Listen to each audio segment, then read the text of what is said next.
বড়দের প্রণাম আর ছোটদের অনেক অনেক ভালোবাসা জানিয়ে আজকের ভিডিওটি শুরু করছি। আশা করছি তোমাদের আজকের ভিডিওটি খুব ভালো লাগবে। সুন্দর করে শাড়ি পরে চলে গেছিলাম পুজোর সব জোগাড় করার জন্য। আজ পুজোর দিন বলে ভালো তো লাগছিল, কিন্তু একটু মনটা খারাপও হচ্ছিল, কারণ এই দিনটায় আমাদের বাড়িতে অনেক মানুষজন আসে, সবাই মিলে পুজোর আয়োজন করা হয়, কিন্তু এবছর আর পুজোটা সেভাবে করা হলো না, তাই মনটা খুব খারাপ লাগছে। তবে আমি আশা করি মা যদি চান তবে সামনের বছর সব কিছু ঠিক হয়ে যাবে, তখন আমরা আগের মতোই ঘটা করে মাকে পুজো দিতে পারবো। এদিকে পুজোতে দেওয়ার জন্য অল্প কিছু ফল বানিয়ে নিচ্ছিলাম, আর দুধ কলা পান পুরনো ঘরটা পাল্টে একটা নতুন ঘর বসিয়ে মাকে ভক্তি ভরে পুজো দিয়ে নিয়েছিলাম। তারপর বিকেলের দিকে সাজুগুজু করে বেরিয়ে পড়েছিলাম বাড়ি যাওয়ার উদ্দেশ্যে, কারণ আমাদের বাড়িতেও মনসা পুজো করা হয়।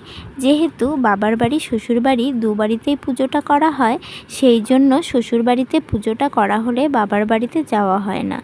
আর এবছর যেহেতু আমরা তেমনভাবে পুজোটা করিনি, তাই বেরিয়ে পড়লাম। আর বিকেল হয়ে যাওয়ার পরেও বাইরে এতটা পরিমাণে রোদ্দুর ছিল যে কী আর বলবো।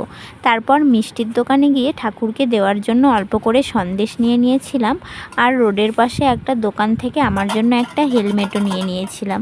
তো হেলমেট পরে আমায় কেমন লাগছে অবশ্যই জানিও। মাঠঘাট চা বাগান পার করে ফাইনালি চলে এলাম বীরপাড়াতে। আর আমাদের এখানকার এই ঘুগনি চাটের দোকানের চাটটা আমার খুব পছন্দের, তাই এখান থেকে আমরা চাট খেয়ে এত গরমে একটা স্প্রাইট নিয়ে নিলাম সকলের জন্য। তারপর বেরিয়েই দেখি রেলগেটের এই অবস্থা। কোনো রকমের রেলগেট থেকে বেরিয়ে চলে আসলাম বাড়িতে। এখানে এসে দেখি অনেক মানুষজন এসেছে পূজার প্রসাদ নেওয়ার জন্য, আর সবাই প্রসাদ দিচ্ছিল। তারপর আমি গিয়ে মায়ের মুখটা দর্শন করে ঠাকুমা দাদুর সঙ্গেও দেখা করে নিলাম। সকলকে প্রসাদ দেওয়া কমপ্লিট করে আমরা সবাই মিলে প্রসাদ খেয়ে নিলাম। আর কোনো অনুষ্ঠান হলে আমরা সব ভাই বোনেরা আবার একসঙ্গে হতে পারি, খুব ভালো লাগে। তারপর রাত 10টা নাগাদ আমরা আবার সবাই মিলে একটা গাড়িতে বসে বেরিয়ে পড়ি ঘোরার জন্য। আর এদিকে এরা সবাই এলিপাড়াতে এসে বলে চা খাবে, আর এদিকে আমি তো নাইটি পরেই চলে এসেছিলাম। খুব লজ্জা লাগছিল এত রাত করে, তো রোডের সামনে বসেই সবাই মিলে চা পার্টি করে নিলাম, বেশ মজা হয়েছিল। আর চাটাও বেশ ভালো বানিয়েছিল।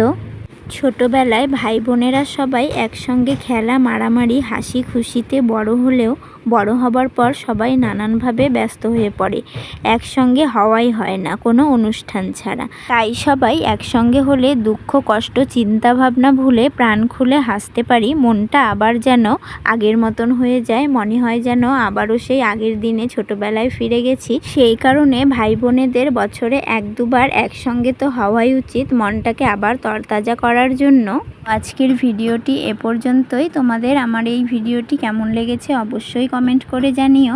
তো আমার ভিডিওগুলো যদি তোমাদের ভালো লেগে থাকে তাহলে লাইক কমেন্ট শেয়ার করে আমার পাশে থেকো। তো দেখা হবে আবার অন্য কোনো ভিডিওতে। এখনকার মতন টাটা।